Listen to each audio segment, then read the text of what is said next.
इससे पहले हम लोग पाषाण काल के बारे में विस्तृत अध्ययन कर चुके हैं। पाषाण काल को 3 भागों में बांटा गया था। पहला पूरा पाषाण काल, दूसरा मध्य पाषाण काल और तीसरा नवपाषाण काल। पूरा पाषाण काल की प्रमुख विशेषता थी कि पत्थरों के औजार बेडौल होते थे, बड़े होते थे। आग की खोज पूरा पाषाण काल में हुई। मध्य पाषाण काल की प्रमुख विशेषता थी पत्थरों के औजार छोटे और नुकीले होने लगे। मनुष्य ने जानवरों को पालतू बनाना मध्य पाषाण काल में शुरू किया और पहला पालतू पशु कुत्ता था। नवपाषाण काल की प्रमुख विशेषता थी पत्थरों के औजार छोटे, नुकीले और साथ साथ में उसमें हत्थे भी लगने लगे। कुल्हाड़ी की खोज नवपाषाण काल में हुई और पहिए का आविष्कार भी नवपाषाण काल में हुआ। आज हम भारत के गौरवपूर्ण इतिहास की एक महान धरोहर सिंधु घाटी सभ्यता या हड़प्पा सभ्यता के बारे में पढ़ेंगे। सिंधु घाटी सभ्यता भारत की नगरीय सभ्यता थी, यानी भारत में पहला नगरीकरण सिंधु घाटी सभ्यता से ही शुरू हुआ था। शुरुआत में सिंधु घाटी सभ्यता की अवशेष सिंधु नदी के आसपास ही मिले, इसलिए इसके शुरुआत में सिंधु घाटी सभ्यता कहा जाने लगा। लेकिन बाद में ये देखा गया कि इसके अवशेष सिंधु घाटी नदी के अलावा भी बहुत सारी जगहों पर मिले। महाराष्ट्र में मिले, गुजरात में मिले, उत्तर प्रदेश में मिले। इसलिए इसको सिंधु घाटी सभ्यता नाम देना इसके साथ बेईमानी था या इसके इतिहास को छोटा करना था, क्योंकि इस सभ्यता की खोज सबसे पहले हड़प्पा में हुई, इसलिए इसका उपयुक्त नाम हड़प्पा सभ्यता है। आइए हम इस सभ्यता के कुछ महत्वपूर्ण फैक्ट देखते हैं। पहला है, सिंधु घाटी सभ्यता की सर्वमान्य तिथि कब है? ये 2400 BC से लेकर 1700 BC तक है। वास्तव में कई इतिहासकारों ने अपने अलग अलग कथन दिए हैं, लेकिन सर्वमान्य तिथि 2400 BC से लेकर 1700 BC तक मानी गई। कहीं कहीं 2350 BC से लेकर 1750 BC तक मानी गई है। सिंधु घाटी सभ्यता की खोज किसने की? सिंधु घाटी सभ्यता की खोज राय बहादुर दयाराम साहनी ने की थी। इन्होंने इस सभ्यता की खोज सबसे पहले हड़प्पा में 1921 में की थी, जॉन मार्शल के नेतृत्व में। सिंधु घाटी सभ्यता को आदि ऐतिहासिक अथवा कांस्य युग में रखा जाता है। मैंने बताया लिखावट के आधार पर भी अतीत को 3 भागों में बांटा गया। पहला प्रागैतिहासिक काल, दूसरा आदि ऐतिहासिक काल और तीसरा ऐतिहासिक काल। आदि ऐतिहासिक काल ऐसा काल होता है जहां लिपि तो मिली है, लेकिन उस लिपि को आज हम पढ़ नहीं पाते हैं या आज पढ़ा नहीं जा सका, क्योंकि सिंधु घाटी सभ्यता में जो लिपि मिली है आज हम उसको पढ़ नहीं पाते हैं। इसलिए इस सभ्यता को आदि ऐतिहासिक काल में रखा गया। क्योंकि यहाँ कांसे का प्रयोग ज़्यादा होता था, इसलिए इस सभ्यता को कांस्य युग में रखा गया है। सिंधु सभ्यता के मुख्य निवासी कौन थे? तो सिंधु सभ्यता के मुख्य निवासी द्रविड़ और भूमध्य सागरीय थे। नेक्स्ट, हड़प्पा सभ्यता किसके लिए प्रसिद्ध है? तो हड़प्पा सभ्यता अपने विशिष्ट नगर नियोजन और जल निकासी व्यवस्था के लिए प्रसिद्ध है। वास्तव में ये एक नगरीय सभ्यता थी। यहाँ जो सड़कें बनी होती थी एक दूसरे को समकोण पर काटती थी और नालियों की व्यवस्था भी बहुत उचित थी, इसलिए यहाँ जल निकासी की व्यवस्था बहुत अच्छी थी। इस सभ्यता को सिंधु सभ्यता नाम किसने दिया? इस सभ्यता को सिंधु सभ्यता नाम जॉन मार्शल ने दिया। नेक्स्ट है, सिंधु सभ्यता के अधिकांश स्थल कहाँ खोजे गए? तो सिंधु सभ्यता के अधिकांश स्थल गुजरात में खोजे गए हैं। स्वतंत्रता के बाद लगभग 200 स्थल गुजरात में खोजे गए हैं। नेक्स्ट है, सिंधु सभ्यता के सर्वाधिक पश्चिमी पुरा स्थल। सर्वाधिक पश्चिमी पुरा स्थल दास्क नदी के किनारे स्थित सुतकांगे डोर, ये बलूचिस्तान में है। ये सुतकांगे डोर सर्वाधिक पश्चिमी पुरा स्थल है, जबकि पूर्वी पुरा स्थल हिंडन नदी के किनारे आलमगीरपुर, जो कि मेरठ उत्तर प्रदेश में है। उत्तरी पुरा स्थल चिनाब नदी के तट पर मांदा में है, ये जम्मू कश्मीर में है। जबकि दक्षिणी पुरा स्थल गोदावरी नदी के किनारे दाइमाबाद, जो कि महाराष्ट्र में है। सिंधु घाटी सभ्यता का आकार और क्षेत्रफल कितना था? तो सिंधु घाटी सभ्यता का आकार त्रिभुजाकार था और क्षेत्रफल लगभग 13 लाख वर्ग किलोमीटर था। नेक्स्ट है, सिंधु घाटी सभ्यता के प्रमुख बंदरगाह कौन थे? तो प्रमुख बंदरगाह लोथल एवं सुतकोतदा, यानी 2 बंदरगाह थे, लोथल और सुतकोतदा, जिसमें लोथल आपका ज़्यादा प्रसिद्ध है और यही गोदी के प्रमाण भी मिले हैं। बृहत स्नानागार कहाँ से प्राप्त हुआ? तो बृहत स्नानागार मोहनजोदड़ो से प्राप्त हुआ। अग्निकुंड का साक्ष्य कहाँ से प्राप्त हुआ? अग्निकुंड का साक्ष्य कालीबंगा और लोथल से प्राप्त हुआ। मोहनजोदड़ो से प्राप्त एक सील पर तीन मुख वाले देवता पशुपतिनाथ की मूर्ति के चारों ओर किन किन जानवरों के चित्र मिलते हैं? तो कौन किन जानवरों के मिलते हैं? हाथी के, गैंडा, चीता, भैंसा। 4 जानवरों के चित्र मिलते हैं, हाथी, गैंडा, चीता, भैंसा। और ये पशुपतिनाथ की मूर्ति भी मोहनजोदड़ो से प्राप्त हुई है। नर्तकी की कांस्य मूर्ति कहाँ से मिले? तो नर्तकी की कांस्य मूर्ति मोहनजोदड़ो से मिली है। मोहनजोदड़ो का शाब्दिक अर्थ क्या है? तो मोहनजोदड़ो का शाब्दिक अर्थ है मृतकों का टीला। सिंधु घाटी सभ्यता की सबसे बड़ी इमारत क्या थी? तो सिंधु घाटी सभ्यता की सबसे बड़ी इमारत विशाल अन्नागार था, जो कि मोहनजोदड़ो में मिला है। मोहनजोदड़ो की खोज किसने की? तो मोहनजोदड़ो की खोज राखलदास बनर्जी ने 1922 ईस्वी में की थी। नेक्स्ट है, मोहनजोदड़ो किस नदी के तट पर स्थित है? तो मोहनजोदड़ो सिंधु नदी के तट पर स्थित है। महाविद्यालय भवन का प्रमाण कहाँ से प्राप्त हुआ? तो महाविद्यालय भवन का प्रमाण मोहनजोदड़ो से प्राप्त हुआ है। नेक्स्ट है, हड़प्पा कहाँ स्थित है? हड़प्पा पाकिस्तान के पंजाब प्रांत में मांटगोमरी, ये गोमती नहीं है, ये गोमरी है, मांटगोमरी जिले में रावी नदी के बाएं तट पर मिला है।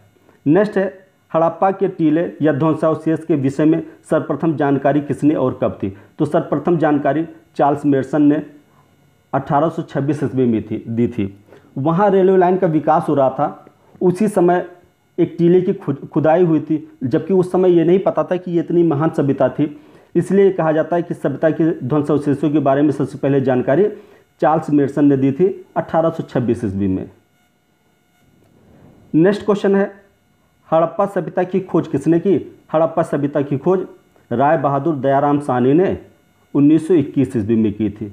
उर्वरता की देवी, जहाँ क्या था, स्त्री के गर्भ से निकला हुआ पौधा मिला है। एक मूर्ति मिली है जिसमें स्त्री के गर्भ से एक निकला हुआ पौधा दिखाया गया है, जिसको उर्वरता की देवी माना गया है। इसका प्रमाण कहाँ से मिला है? इसका प्रमाण हड़प्पा से मिला है। नेक्स्ट क्वेश्चन है, लोथल कहाँ अवस्थित है? तो लोथल भोगवा नदी के किनारे अहमदाबाद गुजरात में अवस्थित है। लोथल की खोज किसने और कब की? तो लोथल की खोज M.R. राव ने की और 1957 में की थी। नेक्स्ट है, किस हड़प्पा कालीन स्थल में मकान का दरवाज़ा गली की ओर न खुलकर सड़क की ओर खुलता था? तो ये आपका उत्तर होगा लोथल।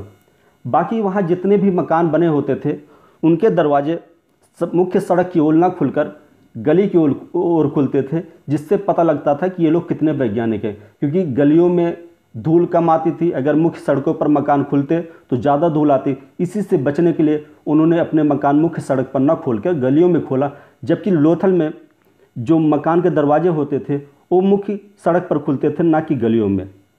लघु हड़प्पा या लघु मोहनजोदड़ो किसको कहा जाता है? तो आपका उत्तर होगा लोथल को। लोथल को ही लघु हड़प्पा या लघु मोहनजोदड़ो कहा गया है। नेक्स्ट क्वेश्चन, कालीबंगा कहाँ स्थित है? तो कालीबंगा आपका राजस्थान के गंगानगर जिले में स्थित है। कालीबंगा की खोज किसने और कब की? तो कालीबंगा की खोज अमलानंद घोष ने 1953 में की थी। जुते हुए खेत का साक्ष्य कहाँ मिलता है? तो जुते हुए खेत का साक्ष्य कालीबंगा से मिलता है। कालीबंगा में जुते हुए खेत का साक्ष्य मिला है जहाँ सरसों और चना बोया गया है। नेक्स्ट, हवन कुंड का साक्ष्य कहाँ से प्राप्त हुआ? तो हवन कुंड का साक्ष्य कालीबंगा से प्राप्त हुआ। अलंकृत ईंटों का प्रयोग कहाँ हुआ था? तो अलंकृत ईंटों का प्रयोग कालीबंगा में हुआ था। कालीबंगा का क्या अर्थ है? कालीबंगा का अर्थ है काली चूड़िया। एक श्रृंगी पशु का अंकन कहाँ के मोहरों से सबसे अधिक मिला है? तो आपका उत्तर होगा हड़प्पा में। नेक्स्ट क्वेश्चन है,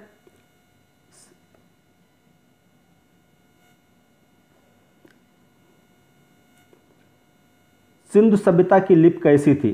तो सिंधु सभ्यता की लिपि भाव चित्रात्मक थी, जहां पहली पंक्ति दाएं से बाएं और दूसरी पंक्ति बाएं से दाएं लिखी जाती थी। नेक्स्ट है, सिंधु सभ्यता के लोगों ने नगरों तथा घरों के विन्यास के लिए कौन सी पद्धति अपनाई?